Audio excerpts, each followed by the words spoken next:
For info, this is Sanjay Chaudhary. अभी तक का जो भी मैंने वीडियो बनाया है अपने चैनल पर, आप सभी लोगों को वो वीडियोज मिली हुई हैं। आपने शायद देखा होगा, जो लोग नहीं देखे होंगे वो लोग देख सकते हैं। उन सभी वीडियो से थोड़ा डिफरेंट है। ये जो वीडियो है ये टेक्नोलॉजी से रिलेटेड वीडियो है, जिसमें मैं डिस्कस करने वाला हूं। जब आप कॉलेज में पहुंच गए हैं तो जो सबसे मेजर चीज होती है कि क्या करना है और क्या करना है, उसमें एग्जैक्टली आप क्या कर सकते हैं in the term of placement, in the term of job opportunity. तो सबसे पहले बताऊं कि मैंने एक वीडियो बनाया हुआ था पहले कि ऐसे कौन कौन सी चीजें हैं जो आप कॉलेज में पहुंचने के बाद सीख सकते हैं। तो वो वीडियो आपको आई बटन में मिल जाएगा, जाके आप देख लीजिएगा। उससे आपको एक रफ आइडिया मिलेगा कि एग्जैक्टली कॉलेज में पहुंचने के बाद आपको क्या क्या चीजें सीखनी चाहिए, इसके अलावा क्या क्या अपॉर्चुनिटी मिल सकती है।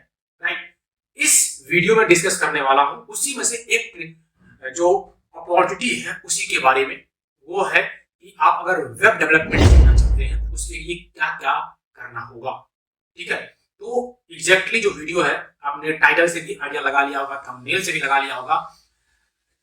टाइटल है road map to become a web developer in 2023।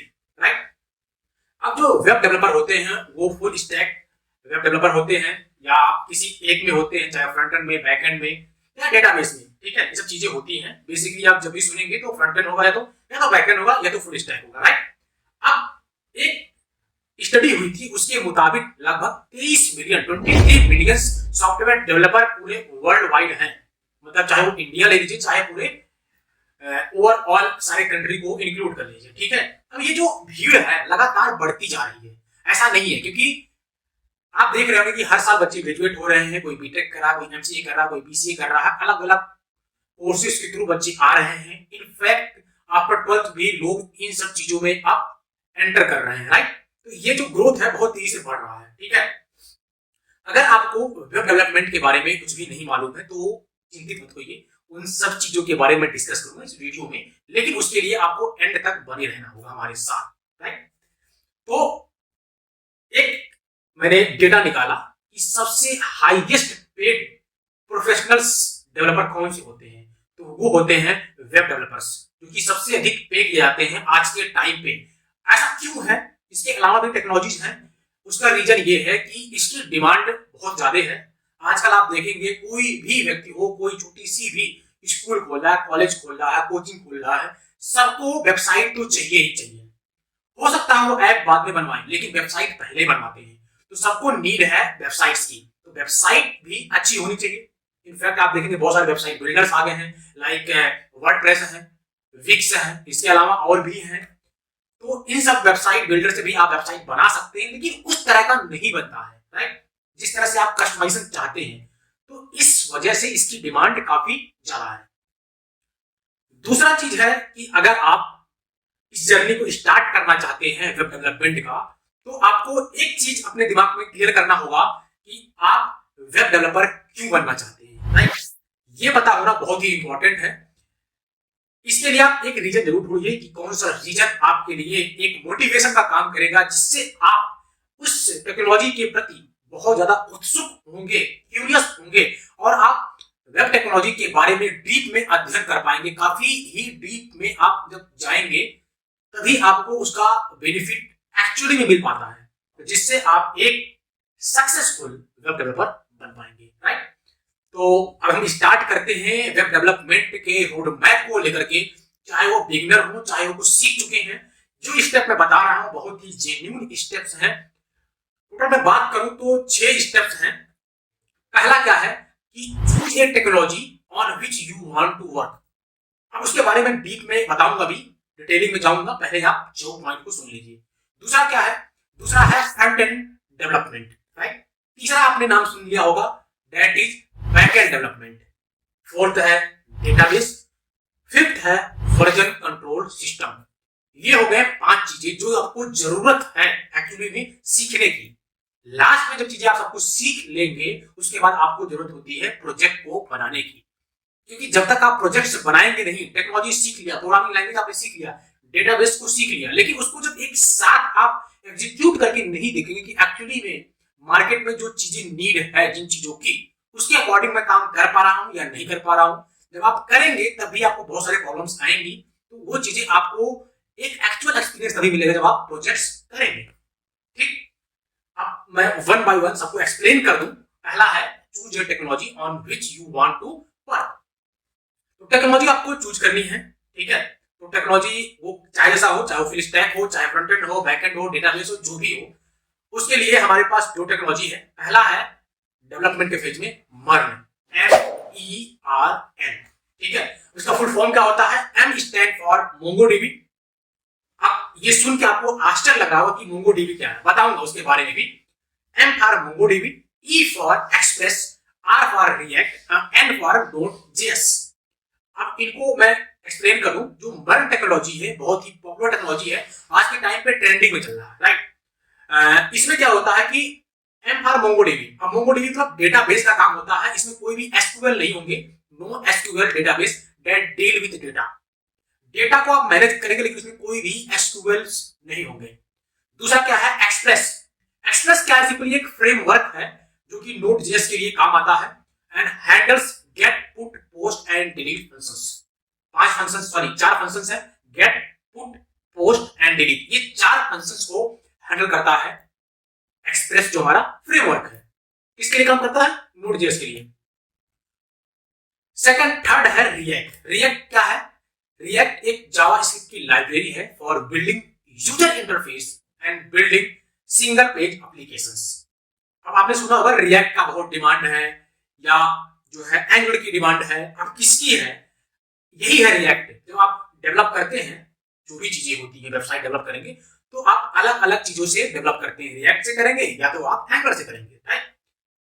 तो वो चीजें आपको समझनी इंपॉर्टेंट है, ठीक है। अब लास्ट है Node.js। Node.js का एक ओपन सोर्स सर्वर एनवायरनमेंट है जिसमें हम बैकएंड की कोडिंग करते हैं, राइट।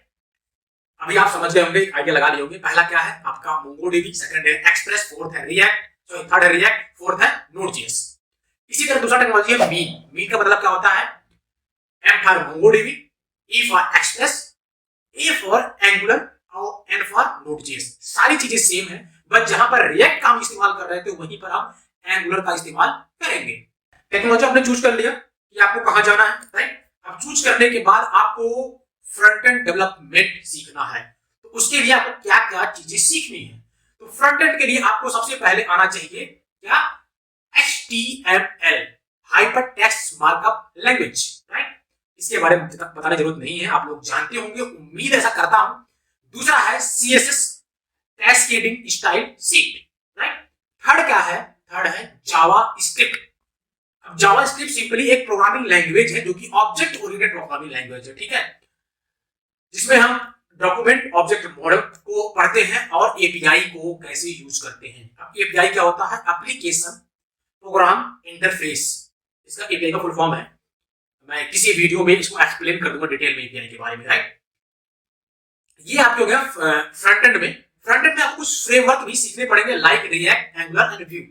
तीन चीजें फ्रेमवर्क का फ्रंट में क्या है? React, angular and view. जो आपने मर्न एंड मीन में पढ़ा है, एक एंगुलर एक रिएक्ट, दो, ठीक। इसमें एक और है जो कि व्यू भी है, वैसे उसकी डिमांड इस टाइम इतनी नहीं है, थी पहले। इस टाइम रिएक्ट एंगुलर की काफी डिमांड है।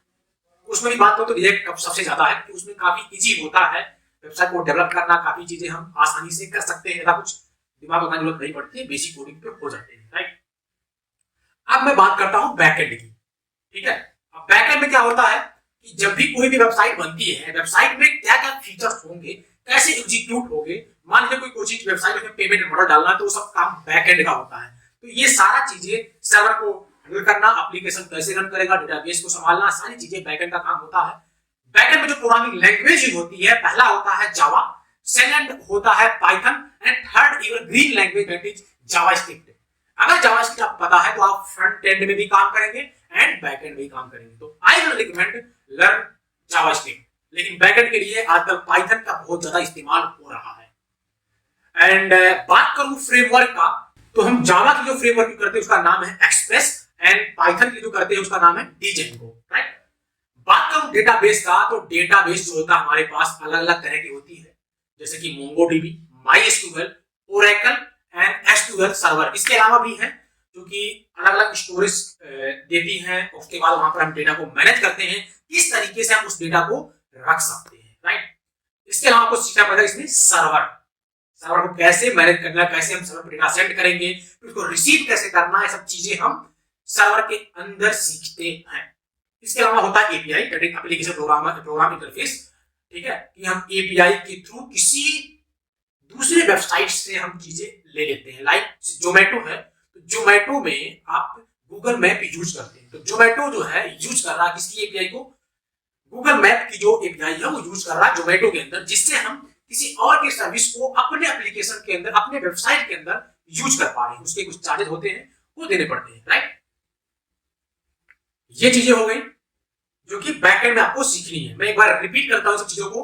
पहला क्या है, प्रोग्राम सीखना पड़ेगा, जावा, पाइथन या जावास्क्रिप्ट। सेकंड है फ्रेमवर्क, ठीक है। थर्ड है आपका डेटाबेस सीखना होगा, ठीक है। इसके बाद server, and last is APIs, and last हुआ डेटाबेस।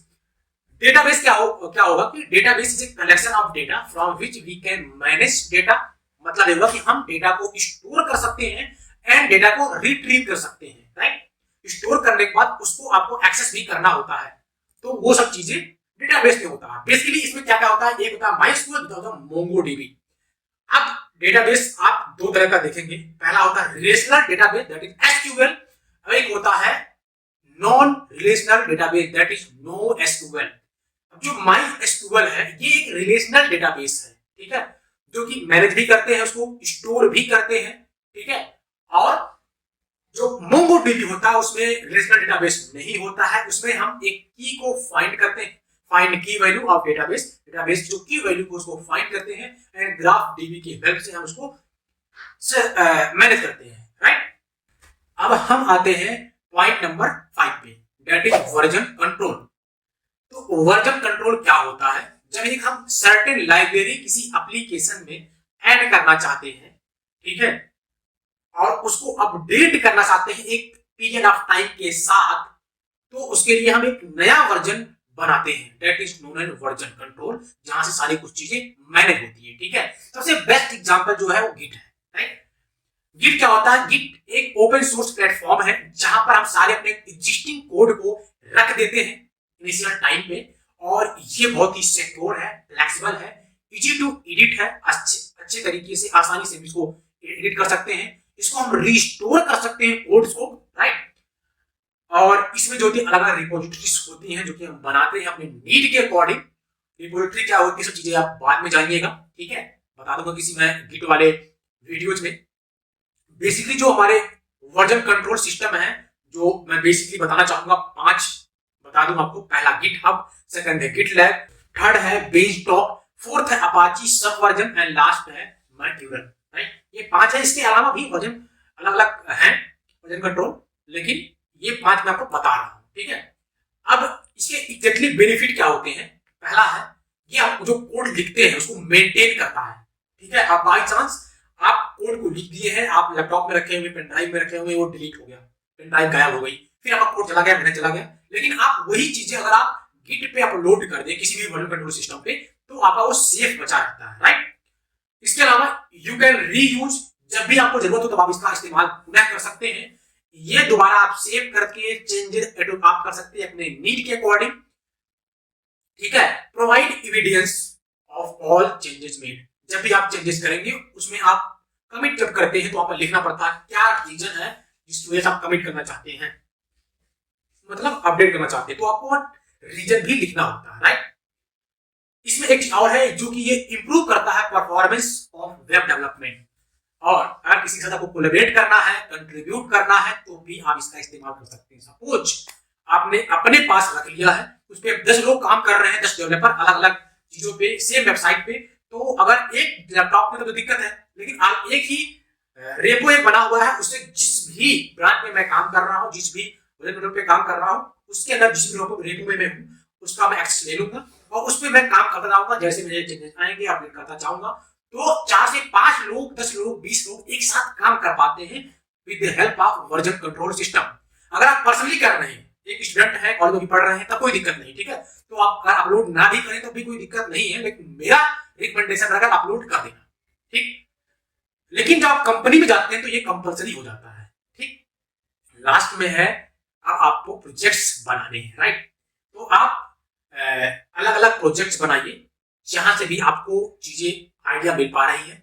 सबसे पहले आप कोशिश करिए कि बेसिक चीज बनाइएगा। फ्रंट एंड बना लेंगे, बैक एंड के लिए आपको टाइम लगता है तो बैक एंड भी सीखेंगे, वो भी कर लेंगे। कोई भी एक जो वेबसाइट ऑलरेडी एग्जिस्ट कर रही है कोशिश करिए उसका क्लोन बनाने की कोशिश करिए, क्योंकि आपके पास शायद उस तरह का आइडिया आए या ना आए, या आइडिया आ भी रहे हो किसी मिस्टेक करें, लेकिन कोई चीज एग्जिस्ट कर रहा ऑलरेडी उसका क्लोन बनाएंगे। सपोज फेसबुक का क्लोन बना रहे हैं आप, फ्लिपकार्ट का क्लोन बना रहे हैं आप, कोई चीज जो बनी हुई एग्जिस्टिंग कर रही है उसका क्लोन बनाएंगे तो आपको एक अच्छी अंडरस्टैंडिंग मिल जाती है। कोशिश ये करिएगा बड़ी वेबसाइट ना उठाएं, छोटी से छोटी वेबसाइट उठाएं जिससे आपको स्टार्टिंग में इजी हो। जब आपके पास एक्सपीरियंस हो जाए अच्छी खासी, फिर आप बड़े वेबसाइट पे स्विच करना, कोई दिक्कत नहीं, राइट। ये रहा मेरा जो है रोड मैप, जिसमें मेरा मकसद था कि आप लोग जो है कॉलेज में पहुंच गए हैं और वेबसाइट डेवलप करना सीख लें जिनका भी इंटरेस्ट है। जैसा कि मैंने स्टार्टिंग में बताया वीडियो के कि आप पहले अपना इंटरेस्ट जरूर ढूंढ लीजिएगा, राइट, उसके बाद ये काम करिएगा। वीडियो को यहीं पर एंड करता हूं, मिलता हूं आप सभी लोगों से किसी नए वीडियो में। लेकिन उसके पहले आप हमें और बताइएगा कि कौन सा नया टॉपिक आप जानना चाहते हैं, कमेंट करके बताइएगा, ठीक है। एंड अब वीडियो को एंड करता हूं, तब तक के लिए बाय।